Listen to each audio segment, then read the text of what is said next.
कुठे वाटल्या त्याच्यावर चर्चा आता बंद झाली पाहिजे. मला जर थोडीशी विनंती करायची की आमच्याकडनं जर कुठं जादा फॉर्म भरले गेले असतील तर इथं सहसंपर्क प्रमुख आमचे महाडिक साहेब उपस्थित आहेत, राहुल पंडित या ठिकाणी उपस्थित आहेत, बंड्याचे ठावे उपस्थित आहेत, आमचे सगळे पदाधिकारी उपस्थित आहेत. आम्ही उद्यापासून ही मोहीम हातामध्ये घेणार आहोत की 21 तारखेला भाजपच्या समोर एकही शिवसेनेचा कार्यकर्ता अपक्ष म्हणून देखील उभं राहायला पाहिजे ही आम्ही भूमिका घेणार आणि हीच भूमिका सगळ्यांनी घेतली पाहिजे. आणि ती भूमिका जर आमच्या पदाधिकाऱ्यांनी घेतली नाही तर शिवसेनेसाठी त्यांना दादा कायमची बंद करणार आहोत. आणि हेच संदेश घेऊन माननीय एकनाथ शिंदे साहेबांचा आज या बैठकीला मी उपस्थित आहे. आणि म्हणून शिवसेनेच्या पदाधिकाऱ्यांना मला सांगायचं आहे की आपण कुठेही कटुता निर्माण होईल अशा पद्धतीची भूमिका घेण्याची आवश्यकता नाही. आपण एका कुटुंबातल्या म्हणून त्यांचा उल्लेख केला की युतीची घोषणा कधी झाली ते साल मला कदाचित आठवत नसेल, पण युतीची घोषणा करताना स्वर्गीय वंदनीय बाळासाहेब देखील हयात होते, प्रमोद महाजन साहेब देखील हयात होते आणि स्वर्गीय मुंडे साहेब देखील हयात होते. मला असं वाटतं की तिघांचा त्यावेळी युती करण्याचा जो काही उद्देश होता तो जर आपल्याला सफल करायचा असेल तर आपल्या दोन्ही पक्षाच्या कार्यकर्त्यांनी नेत्यांनी एकत्र येऊन काम केलं पाहिजे. थोडीफार मैत्री बाजूला ठेवली पाहिजे, पूर्वाश्रमीचे संबंध बाजूला ठेवले पाहिजे, पण आपल्याला एकत्र काम करायचं आहे. आणि म्हणून शिवसेनेचा उपनेता आणि जिल्ह्याचा पालकमंत्री म्हणून आणि माननीय एकनाथ शिंदे साहेबांचा सहकार्य म्हणून आमची भूमिका स्पष्ट आहे की ज्या ठिकाणी भाजपला त्रास देण्यासाठी म्हणून काही जर फॉर्म उभे केले असतील तर ते मागे घेण्याची जबाबदारी चव्हाणसाहेब माझी आहे. आणि जर कोणी मागे घेतले नाही तर त्यांच्या विरोधात त्यांची पात्रता काय ही तिथं येऊन सांगण्याची देखील जबाबदारी माझी आहे. त्याची चिंता भाजपच्या पदाधिकाऱ्यांनी आणि कुठच्याही नगरसेवकाला उभ्या असलेल्या कार्यकर्त्यांनी करण्याची आवश्यकता नाही. त्याला 100% मी जबाबदार आहे.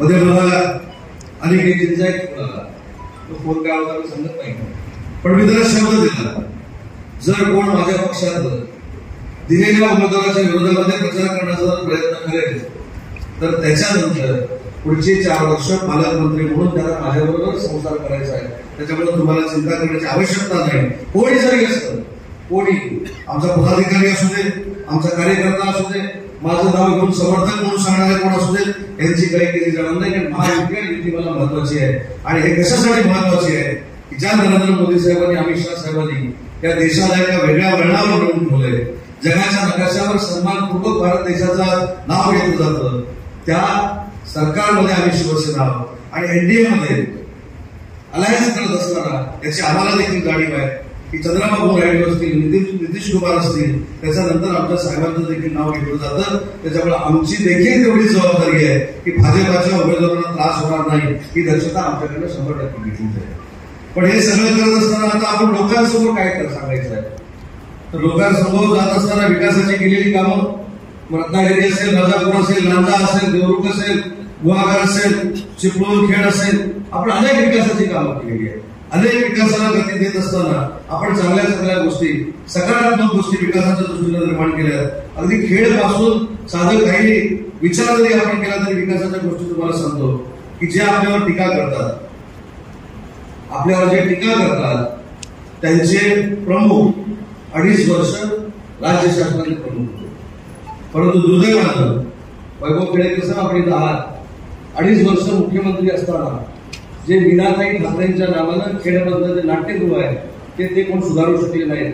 ते सुधारण्यासाठी माननीय एकनाथ शिंदे साहेबांना आणि देवेंद्रजींना सरकार आणावं लागलं आणि मग तुमचं ते नाट्यगृह पूर्ण झालं. त्याच्यामुळे स्वतःच्या आईबद्दल नाव असलेल्या ठिकाणी ते जिथं निधी देऊ शकले नाही तर आपण केलेली विकास कामं जी आहेत ही लोकांपर्यंत आपण पोहोचवली पाहिजे. आज चिपळूणची मंडळी आली असतील, प्रशांत तुम्ही इथं इंदिरा गांधी सांस्कृतिक केंद्र किती वर्ष बंद पडलं होतं? 10 वर्ष बंद पडलेलं इंदिरा गांधी सांस्कृतिक केंद्र सुरू करण्यासाठी माननीय एकनाथ शिंदे साहेबांना देवेंद्रजींना एकत्र यावं लागलं. माझ्या रत्नागिरीचं स्वातंत्र्यवीर विद्या सावरकर नाट्यगृह ही मी फक्त नावं का सांगितली तर या नावावर अनेक लोक राजकारण करतात. स्वातंत्र्यवीर सावरकरांच्या नावावर देखील युवीटीनं त्यावेळी राजकारण केलं होतं, पण 1 रुपया तरी त्यांनी आम्हाला दिला नाही. आज जर ही 3 नाट्यगृह जर आपण बघितली तर महाराष्ट्रातली सगळ्यात देखणी नाट्यगृह म्हणून त्या 3 नाट्यगृहाकडे बघितलं जातं. शिवसृष्टी बघा, दापोलीमध्ये देखील शिवसृष्टी आपण उभी केली. चिपळूणमध्ये जागा कमी असल्यामुळे शिवसेनेची त्या असलेल्या जागेमध्ये उभी केली. रत्नागिरीमध्ये भगवती किल्ल्याच्या बाजूला महाराष्ट्रातली सगळ्यात देखणी शिवसृष्टी आपण उभी करण्यामध्ये यशस्वी झालो. ही विकासाची कामं आपण लोकांपर्यंत पोहोचवली पाहिजे. रस्त्याला खड्डे पडले म्हणणारे अनेक लोक आपल्या विरोधामध्ये आहेत, परंतु ज्या रस्त्याला खड्डे पडले म्हणून ते बोंबाबोंब करत आहेत त्या शहराची सेवा या 15 वर्षामध्ये त्यांनी किती केली हे देखील आत्मचिंतन त्यांनी केलं पाहिजे. आणि म्हणून करायचं मला सांगायचं आहे की आपल्याला तिकीट मिळालं नाही, आपल्याला पद मिळालं नाही, म्हणून माझ्या कुटुंबातला माझ्या पक्षातला जो उभा राहिलेला आहे तो पराभूत झाला पाहिजे. ही भूमिका जर काही लोकांची असेल तर ती मनात काढून टाका आणि जी विकास कामं केलेली आहे ती जनतेपर्यंत पोचवा. चव्हाण साहेब, मी खात्रीलायक सांगतो की तुम्ही देखील या विकासामध्ये सिंहाचा वाटा उचललेला होता.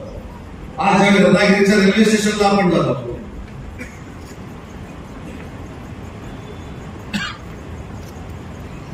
भाषण थांबवायला सांगितलं, पण जी चिठी आहे दिलेली आहे ती देखील युती मजबूत करणारी चिठी आहे. पण जेव्हा आपण रेल्वे स्टेशनला जातो किंवा रेल्वे स्टेशनला चव्हाणसाहेब अनेक पर्यटक येतात, हे तुमच्या तोंडावर सांगत नाही. अनेक लोकांनी फोनद्वारे मला सांगितलेलं आहे की विमानतळ जसं नसतं त्याच्यापेक्षा सुंदर तुमचं रेल्वे स्टेशन झालेलं आहे. हे तुम्ही हे तुम्ही लोकांपर्यंत पोहोचवलं. आता हेलिकॉप्टरमध्ये येत असताना डावखरे साहेबांना विमानतळाची टर्मिनल बिल्डिंग दाखवत होतो. त्या रत्नागिरी शहराच्या विकासावर परिणाम करणारा आपलं विमानतळ आहे. मे महिन्याच्या अगोदर माझ्या गोरगरीब कुटुंबातला एखादा प्रवासी ज्याला मुंबईला जायचं आहे तो देखील आता 1600 ते 2000 रुपयामध्ये रत्नागिरीतून मुंबईला जाणार आहे. ही देखील सुविधा ही महायुतीच्या सरकारची आहे. ही जी कामं आहे ही लोकांपर्यंत पोहोचवली पाहिजे. आज अखंड रस्त्याचे कॉन्क्रिटीकरण होत आहे. लांजा असेल, राजापूर असेल, इव्हन अभिषेक इथं आलेले आहेत. देवरूखचा झालेला विकास असेल, गुहागरचा झालेला विकास असेल, चिपळूणचा झालेला विकास असेल, हा विकास लोकांपर्यंत आपण पोहोचवला पाहिजे. आणि ज्यावेळेस समोरचे मतदार आपल्याला विचारतील की तुम्ही कुठच्या पक्षाचे आहात तर ते शिवसेना म्हणून सांगण्यापेक्षा आम्ही युतीचे उमेदवार आहोत हे जर सांगितलं तर लोकांमध्ये आहे त्याच्यापेक्षा चांगला संदेश जाऊ शकतो. आपली लोक वाट बघतायत, तुम्ही आपल्याकडे कधी येताय, आम्हाला मतदान कधी करायला सांगताय आणि आम्ही धनुष्यवर आणि कमळावर कधी मतदान करतोय एवढी आतुरता आपल्या सगळ्या मतदारांमध्ये आहे. कारण 9 वर्षानंतर माझ्या माहितीप्रमाणे निवडणुका होतात. 9 वर्षानंतर असा एक काळ जिल्हा परिषदेचा माझ्या माहितीप्रमाणे गेला होता 84 ते 92. 8 वर्ष की 9 वर्ष निवडणुका झाल्या होत्या. 4 वर्षानंतर ह्या निवडणुका होत आहेत. पण 5 वर्षांपूर्वी जी निवडणूक झाली ती धरून आज आपण 9 वर्षानंतर निवडणुकीला सामोरं जातो. त्याच्यामुळे 9 हा आकडा आपल्या सगळ्यांसाठी शुभ आहे. आपण जिंकणारा ती काळ्या दगडावरची भूमी दिली आहे. राजापूर, लांजा, रत्नागिरी, देवरूख, गुहागर, चिपळूण आणि खेड 3 तारखेला तुम्ही दुपारी 12 वाजता मला फोन करा. 12 वाजता सगळेच्या सगळे नगराध्यक्ष आपल्या युतीचे निवडून आले असतील एवढी ताकद तुमच्या सगळ्यांमध्ये आहे. पण हे आपण आता प्रचारामध्ये समजलं पाहिजे, हे आपण लोकांना जाऊन सांगितलं पाहिजे. आपल्यावर जे टीका टिप्पणी करतात त्यांना बाजूला ठेवलं पाहिजे. ते हल्ली रोज पत्रकार परिषद घेतात, रोज, बरोबर ना? रोज रिकामा वेळ असला की किती पत्रकार परिषद होतात. मुंबईतल्या पण आपण बघितलं, हल्ली रत्नागिरीमध्ये काढलेलं. पण त्या पत्रकार परिषदेकडे लक्ष देण्याची तुम्हाला अजिबात आवश्यकता नाही. जे आमच्या विरोधामध्ये पत्रकार परिषद घेत आहेत त्या दिवशी आपण 2000 मध्ये जिल्ह्यातली वाढली असं समजायचं. कारण त्यांच्या पत्रकार परिषदेचा आवाका हा आपल्या चांगला नसतो. कारण मी त्याला 4 वेळा बघितलंय, बरोबर आहे, 4 वेळा, एकदा पण नाही. आणि मी कधी कधी सांगतो काही लोकांना पडायची सवय असते आणि काही लोकांना जिंकायची सवय असते. ती जिंकायची सवय मला आहे आणि पडायची सवय पत्रकार परिषद घेणार नाही. त्याच्यामुळे त्याच्याकडे अजिबात लक्ष देऊ नका. ते विचलित होण्यासारखं काही कारण नाही. परवा मध्ये सांगितलं की आमच्या कुटुंबाला डांबराचा भ्रष्टाचार केला. मी त्यावेळी देखील चव्हाणसाहेब सांगितलं की ज्या व्यक्तीला मतदारांनी 4 वेळा डांबर फासलंय त्याने माझ्या डांबरावर कुठे चर्चा करायची. तर माझं कुटुंब काय आहे ते रत्नागिरी जिल्ह्यातल्या लोकांना माहिती आहे, कोकणातल्या लोकांना माहिती आहे. त्याच्यामुळे त्यांच्या सल्ल्याची मला आवश्यकता आहे. आणि माझ्या पदाधिकाऱ्यांना अजून एक विनंती करायची की त्यांनी पत्रकार परिषद केल्यानंतर दुसऱ्या मिनिटाला मला फोन येतो, साहेब त्यांनी पत्रकार परिषद घेतली. पत्रकार परिषद घेतली तर आपल्याला काही दाखवा होत नाही. त्यांनी काय मारले म्हणून आपण वासरू मारावं असं काय लिहून ठेवलेलं नाही. आणि म्हणून सुरुवातीला सांगितलं की जसं शिल्पाताई आमच्याकडनं नगराध्यक्षाच्या उमेदवार म्हणून महिला उभ्या आहेत तसं समोरचा उमेदवार देखील महिला आहे. त्याच्यामुळे महिलांवर टीका टिप्पणी होता कामा नये. जे काय असेल ते पॉलिसीवर बोलू, जे काय असेल ते विकासावर बोलू. ते काहीतरी आमच्या घरच्यांवर बोलतायत, ते काहीतरी तुमच्या घरच्यांवर बोलतायत म्हणून शिल्पाताई बोलण्याची आवश्यकता नाही. तुम्ही केलेलं काम आणि तुम्ही शिक्षिका म्हणून केलेलं काम हे रत्नागिरी शहराला माहिती आहे. त्यामुळे विजय तुमचा पक्का आहे, चिंता करण्याची काही आवश्यकता नाही. बाजूला उमेदवार बसले त्यांचा देखील विजय पक्का आहे. सगळे नगरसेवकाचे उमेदवार आहेत त्यांचा देखील विजय पक्का आहे. आपण जर मनात आणलं थोडंसं, आपण जर मनात आणलं, आपण जर मिशन राबवलं तर खरोखर महाराष्ट्रात मध्ये देशातला एक इतिहास आपल्या जिल्ह्यामध्ये होऊ शकतो. पण प्रत्येकाची मानसिकता तशी असली पाहिजे. सर्वच सन्माननीय मान्यवर आणि मोठ्या संख्येनं उपस्थित युतीचे सर्व नगरपालिका नगरपंचायतीचे उमेदवार, नगराध्यक्ष पदाचे उमेदवार, सर्व प्रमुख पदाधिकारी बंधू आणि भगिनी, आपल्या सगळ्यांच्या वतीनं भाजपाचे प्रदेशाध्यक्ष आदरणीय रवींद्र चव्हाण साहेबांचं मी रत्नागिरी जिल्ह्यामध्ये स्वागत करतो. आणि शिवसेनेच्या देखील पदाधिकाऱ्यांना अभिमान आहे की आज आमच्या कोकणातला एक सहकारी लवकर जगातल्या सगळ्या मोठ्या पक्षाच्या महाराष्ट्राच्या अध्यक्षपदावर बसलेला आहे. ते आमच्यासाठी कोकणवासियांसाठी अतिशय महत्वाची बाब आहे. चव्हाण साहेब प्रदेशाध्यक्ष झाल्यानंतर असा योग आला नव्हता. काढून द्या तो पहिलाच योग असल्यामुळं तुमचं मनापासून कौतुक देखील करतो आणि तुमच्या भावी वाटचालीला मनपूर्वक शुभेच्छा देखील देतो. आणि दुसरे आभार एवढ्यासाठीच मानतो, नुसती आपण युती केली नाही तर ती युती टिकली पाहिजे आणि युतीच्या प्रत्येक नगरपालिका नगरपंचायतीवर प्रभाव पडायला पाहिजे. या भावनेतनं महाराष्ट्रातला पहिला प्रचार रवींद्र चव्हाण साहेबांनी रत्नागिरीतनं सुरू केला, त्याबद्दल देखील राज्याच्या नेत्यांनी देवेंद्रजी असतील, आमचे नेते शिंदे साहेब असतील, त्यांनी आमच्या सगळ्यांवर जबाबदारी टाकल्यामुळं महाराष्ट्रामध्ये फिरत असताना पहिले कोकणातच सुरुवात झाली पाहिजे ही संकल्पना चव्हाण साहेबांची होती. आणि ही संकल्पना प्रत्यक्ष उतरवण्याचं काल ठरलं 4 वाजता. आणि काल 4 वाजता ठरलेलं असताना पुढच्या 16 तासामध्ये एवढ्या ताकदीनं युतीचे पदाधिकारी जमतात याचा अर्थ प्रत्येक स्थानिक स्वराज्य संस्थेवर युतीचा दबाव पडणार आहे हा निश्चय तुम्ही सगळ्यांनी केला आहे. अनेक वेळा असं म्हटलं जातं की कार्यकर्त्यांमध्ये समन्वय असला पाहिजे, कार्यकर्त्यांमध्ये संभ्रम असणं उपयोग असं नाही.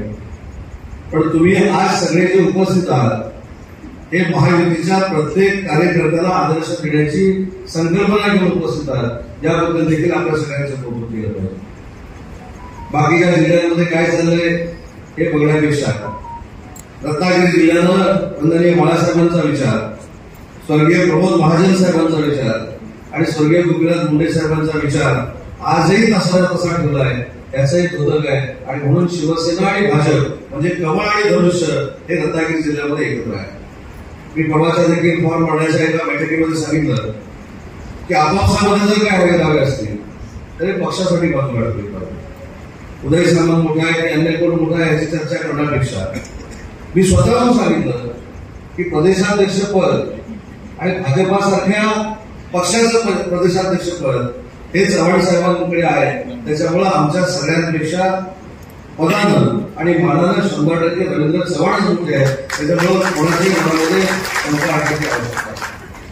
आणि दुसरी महत्वाची गोष्ट आहे की जेव्हा भाजप शिवसेना एकत्र येऊन आपण सगळे काम करतो तेव्हा आपला विरोधक कोण आहे, आपला दुश्मन कोण आहे हे देखील आपण समजून घेतलं पाहिजे.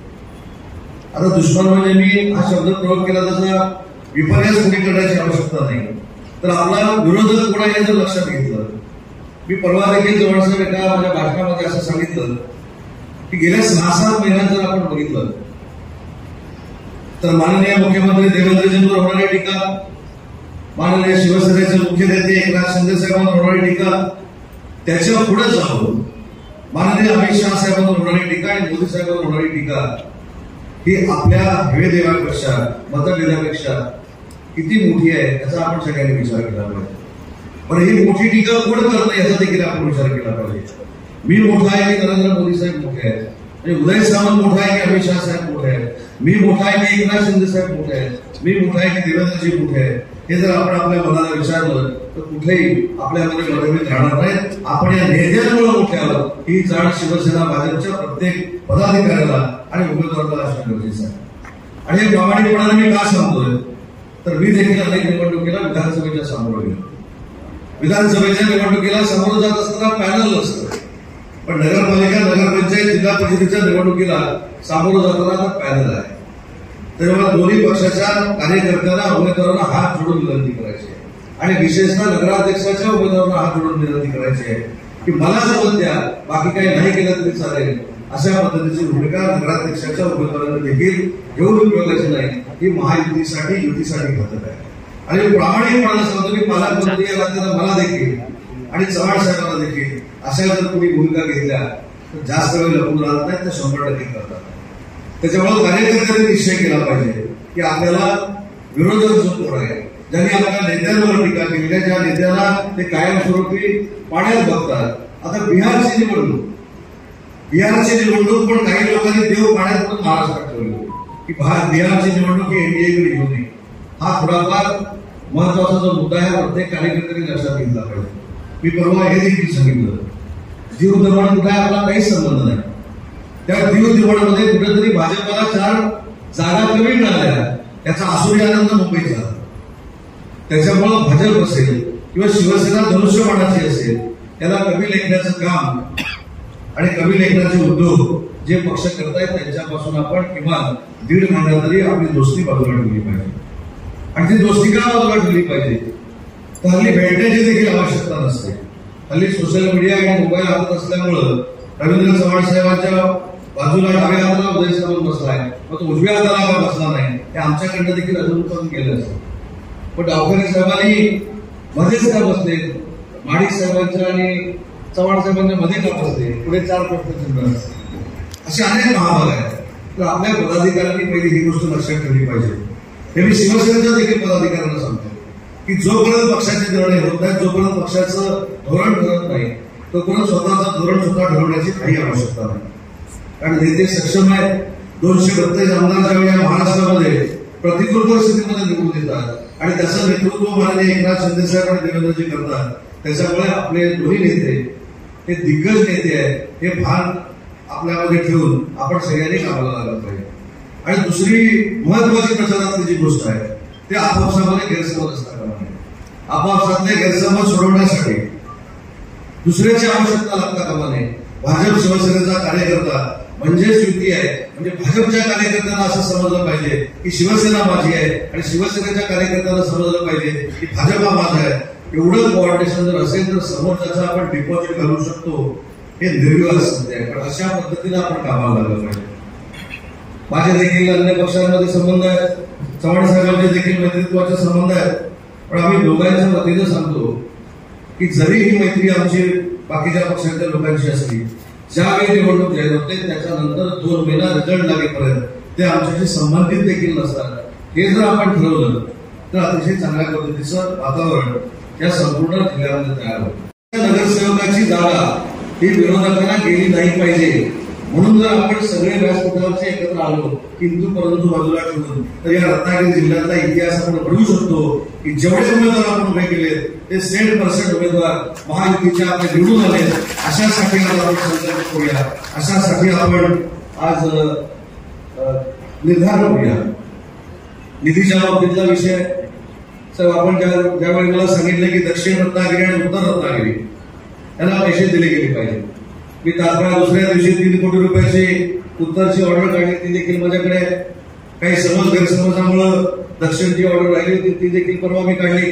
पण माझ्या मतदारसंघातली जी काम आहे ते मी नक्की विवेक सुर्वे असतील, दादा दळी असतील, प्रतीक देसाई असतील, तुमचे शहर प्रमुख दादा डेकणे असतील, यांच्याशी बोलून क्लिअर करून ती करून देईल. कारण ती जर आज मी केली असती,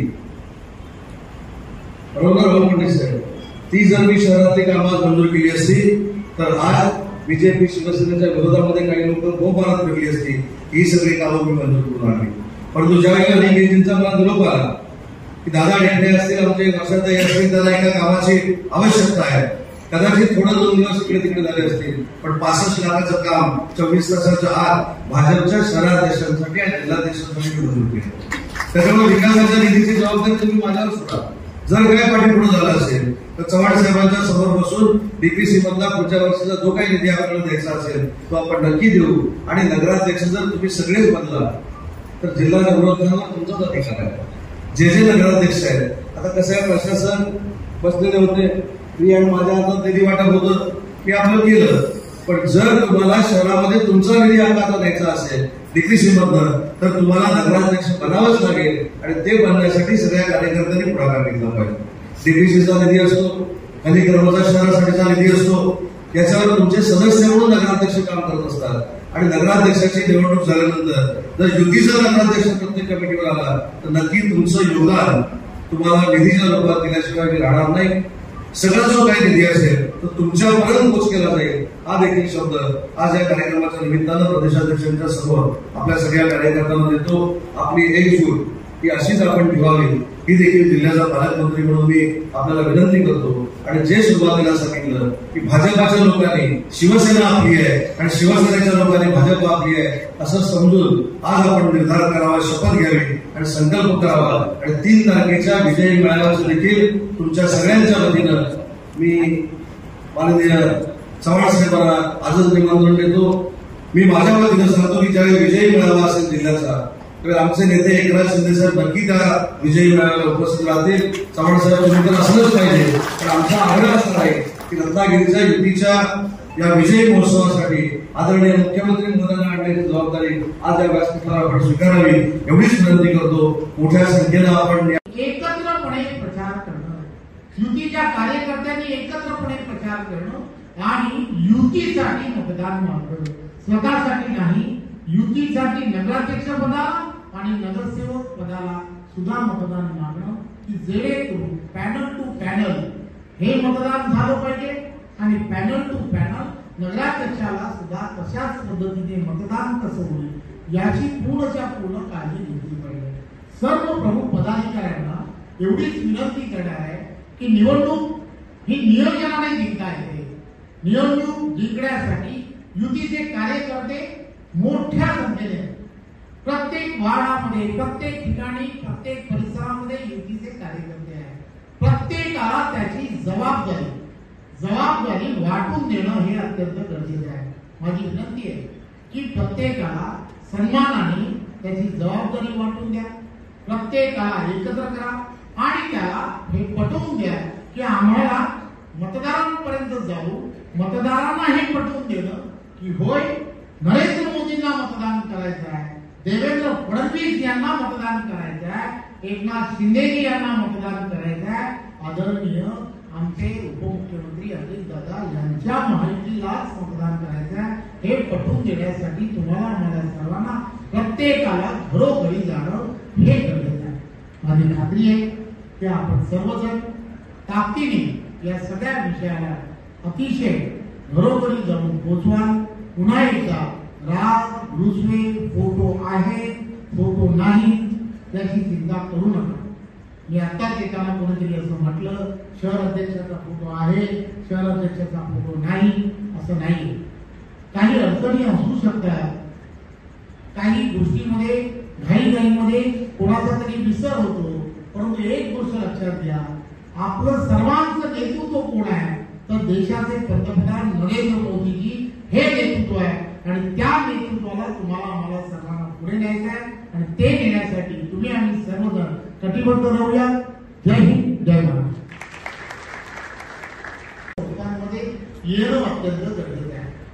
लक्षात घ्या, आपली किंवा आपल्या बरोबरच्या असणाऱ्या प्रत्येकाने काय लक्षात घेतलं पाहिजे की आपल्याकडे आपला असणारा त्या भागातील स्थानिक स्वराज्य संस्थेमध्ये चुकून जर एखाद्या ठिकाणी एखादा उमेदवार हा विरोधकांचा जर यशस्वी झाला तर काय होऊ शकतं तर त्या ठिकाणच्या असणाऱ्या नागरिकांचं फार मोठं नुकसान होऊ शकतं. याचं कारण असं आहे, एक विचाराचं सरकार ज्या वेळेला सर्व ठिकाणी असतं तेव्हा केंद्रातील असेल किंवा राज्यातील असेल या सर्व ठिकाणचा असणारा निधी जो आहे तो मोठ्या प्रमाणामध्ये त्या स्थानिक स्वराज्य संस्थांमध्ये आपल्याला अतिशय चांगल्या पद्धतीने नेता येतो. हे आपण सर्वांनी लक्षात घ्या. प्रत्येक धोरण की जे धोरण तुम्हाला मला सर्वांना राबवायचं आहे ते धोरण जर यशस्वी करायचं असेल तर दोन्ही ठिकाणी केंद्रात आणि राज्यात ही महायुतीचं आणि एनडीएचं सरकार आहे त्यामुळे आपल्याला त्याचा फायदाच होणार आहे हे पटवून देणं हे अत्यंत गरजेचं आहे. आपण गेल्या अनेक वर्ष पाहत आहे की रत्नागिरी असेल किंवा हा कोकणातील भाग असेल, या ठिकाणी रोजगाराच्या संधी उपलब्ध झाल्या पाहिजेत म्हणून प्रयत्न करणं हे फार गरजेचं होतं. केंद्रातलं सरकार आणि ह्या राज्यातलं देवेंद्रजींच्या नेतृत्वातलं सरकार आणि उदयजी सामंत यांची असणारे MIDC या सगळ्यांमुळे त्या MIDCला पुन्हा एकदा एक चांगल्या अशा इंडस्ट्रीज या सगळ्या भागामध्ये येणाऱ्या काळामध्ये येत आहेत. सेमी कंडक्टर सारखी एक मोठी इंडस्ट्री येते आहे की जी 10-15 हजार युवकांना रोजगाराची नवीन संधी प्राप्त करून देणार आहे. त्यामुळे या सगळ्या गोष्टींबरोबर की फक्त इंडस्ट्री येणार नाही, तर इथलं असणारं आर्थिक पूर्णच्या पूर्ण असणारी इथली आर्थिक जी घडी आहे, प्रत्येक उद्योग धंद्यांना इथे असणारा पर्यटन असेल, इथले असणारे प्रत्येक हॉटेल व्यावसायिक असतील, यांना सुद्धा याचा एक वेगळ्या पद्धतीने फायदा येणाऱ्या काळामध्ये होणार आहे. त्यामुळे या सगळ्या गोष्टी तुम्हाला सुरळीतपणे घेऊन जाणं हे अत्यंत गरजेचं आहे. एक उदाहरण म्हणून सांगतो. 2.5 वर्षाअगोदर देवेंद्रजी 14 ते 19 मुख्यमंत्री होते आणि त्यानंतर 2.5 वर्षाचं त्यावेळेच्या काळामध्ये महाविकास आघाडीचं सरकार आलं आणि महाविकास आघाडीचं सरकार उद्धवजी त्यावेळेला मुख्यमंत्री म्हणून काम करत होते. त्या 2.5 वर्षामध्ये सर्व प्रोजेक्ट महाराष्ट्रामध्ये यांना सगळ्यांना त्यांनी स्टे दिला आणि ते सर्वच्या सर्व प्रोजेक्ट हे बंद पडले हे आपण सर्वांनी लक्षात घेतलं पाहिजे. त्यामुळे ही सर्व मंडळी विकासाला बाधक अशी असणारी मंडळी आहे.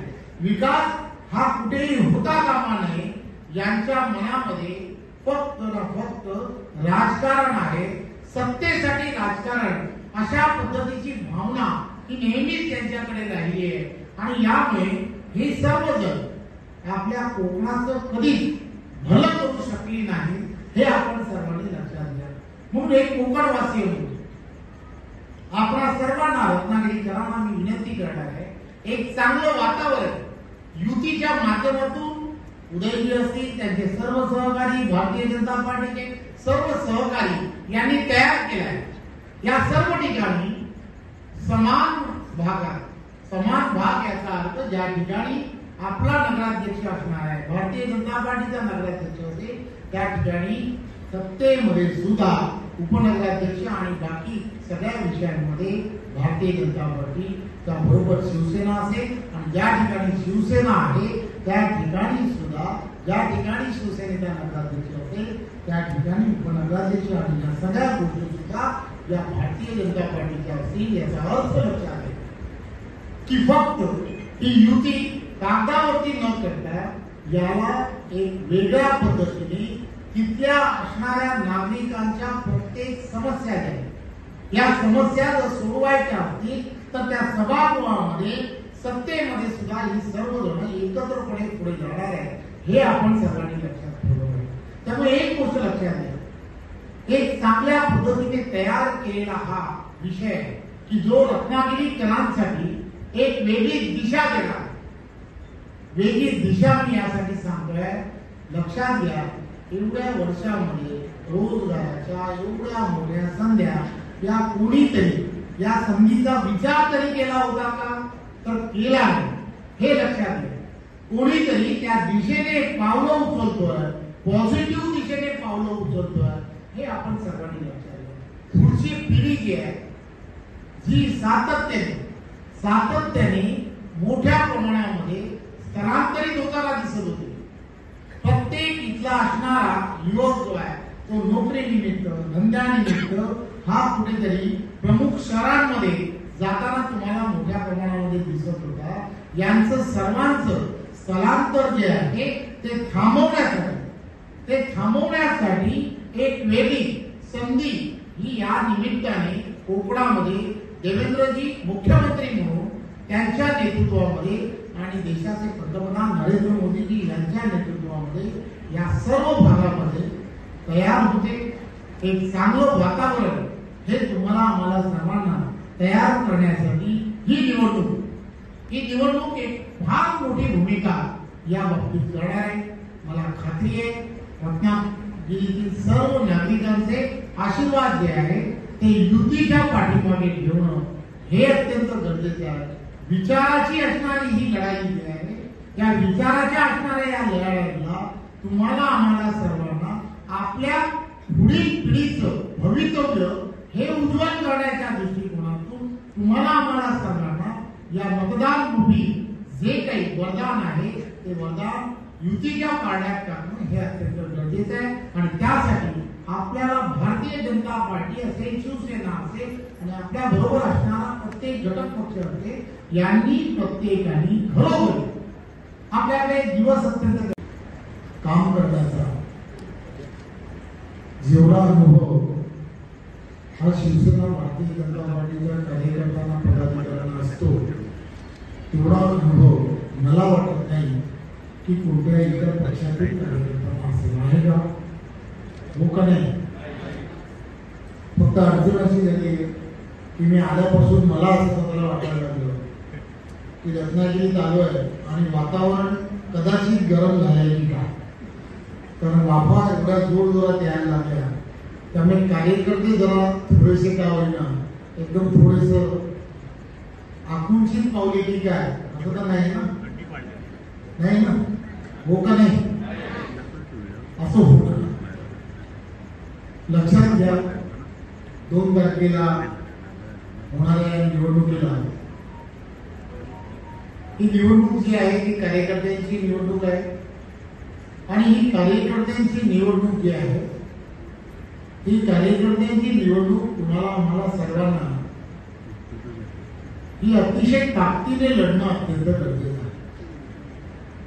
आणि ही ताकदीने जर लढायची असेल तर तुम्हाला आम्हाला सर्वांना या निवडणुकीमध्ये धनुष्यबाण आणि कमळ हे प्रत्येकाच्या घरापर्यंत आणि प्रत्येकाच्या मनावरती बिंबवणं आणि त्यामुळेच ते मशीन मध्ये असणारे बटन जे आहे ते बटन येणाऱ्या काळामध्ये ते त्या ठिकाणी जाऊन दाबू शकतात हे आपण सर्वांनी लक्षात घ्या.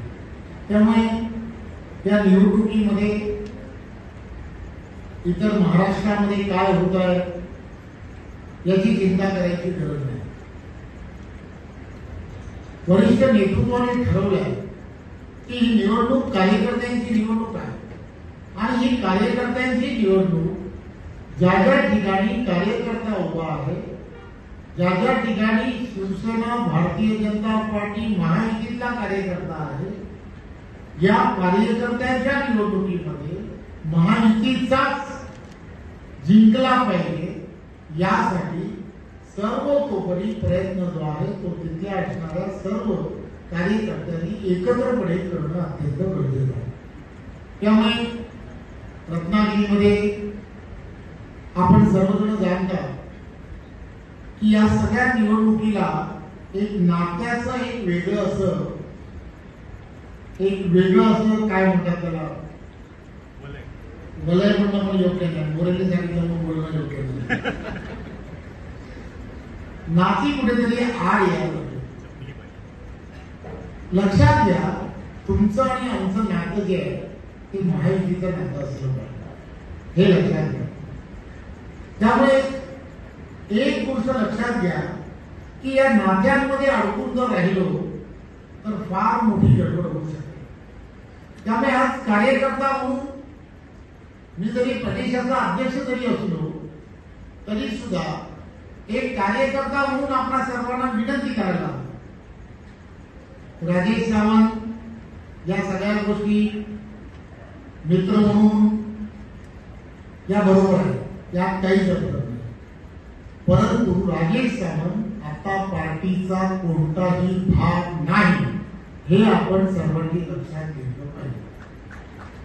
त्यामुळे त्याचे स्टेटस बघायचे सोडा, तो स्टेटस वरती काय लिहितो किंवा हे सगळं आपण विसरलं पाहिजे. आता काय, आता सध्या सचिन वाळकर काय म्हणतात, दीपक पटवर्धन काय म्हणतात हे आपण सर्वांनी पाहिलं पाहिजे.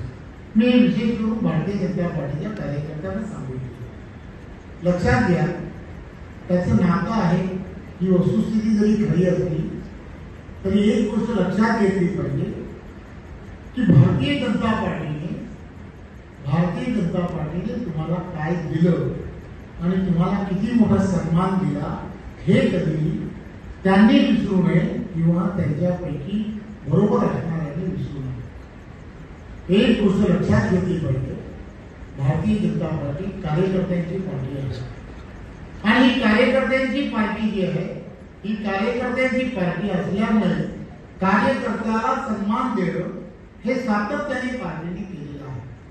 त्यामुळे एक गोष्ट लक्षात काय घेतली पाहिजे की एकदा पार्टीमध्ये जेव्हा या संदर्भातला निर्णय होतो की तुम्हाला आम्हाला सर्वांना युतीमध्येच निवडणूक लढायची आहे, तर आपण सर्वांनी आपल्या मनामध्ये किंतु परंतु न ठेवता की हा निर्णय आपल्या वरिष्ठांकडून घेतला गेला आहे, त्यामुळे त्याच दिशेने जाणं हे अत्यंत गरजेचं आहे. ज्यांनी आपल्या कार्यकर्त्यांनी पदाधिकाऱ्यांनी उमेदवारी अर्ज त्या युतीतल्या कार्यकर्त्यांच्या समोर जर भरले असतील तर त्यांना विनंती आहे की त्यांनी ताबडतोब सर्व प्रमुखांनी त्यांच्याशी चर्चा करा आणि त्यांचे अर्ज जे आहेत ते ताबडतोब मागे कसे घेता येतील आणि पूर्ण युती म्हणजे पूर्ण युती या पद्धतीने आपल्या प्रत्येक कार्यकर्त्यांनी आपल्या प्रत्येक विभागातील असणाऱ्या प्रत्येक विचार परिवारातून असणाऱ्या प्रत्येकाने मिळून युतीचाच कॅन्डिडेट मग तो नगरसेवकाचा असेल किंवा त्या ठिकाणचा असणारा नगराध्यक्ष पदाचा असेल, या दोन्हीही गोष्टी विजयाच्या दिशेने नेण्यासाठी जे जे आवश्यक आहे ते करणं हे अत्यंत गरजेचं आहे. एक गोष्ट लक्षात घेतली पाहिजे की तुम्ही आणि आम्ही सर्वजण देशाचे पंतप्रधान आदरणीय नरेंद्र मोदीजी, आदरणीय देवेंद्रजी, आदरणीय एकनाथराव शिंदेजी, आदरणीय आपले उपमुख्यमंत्री अजितदादा, या तिघांच्या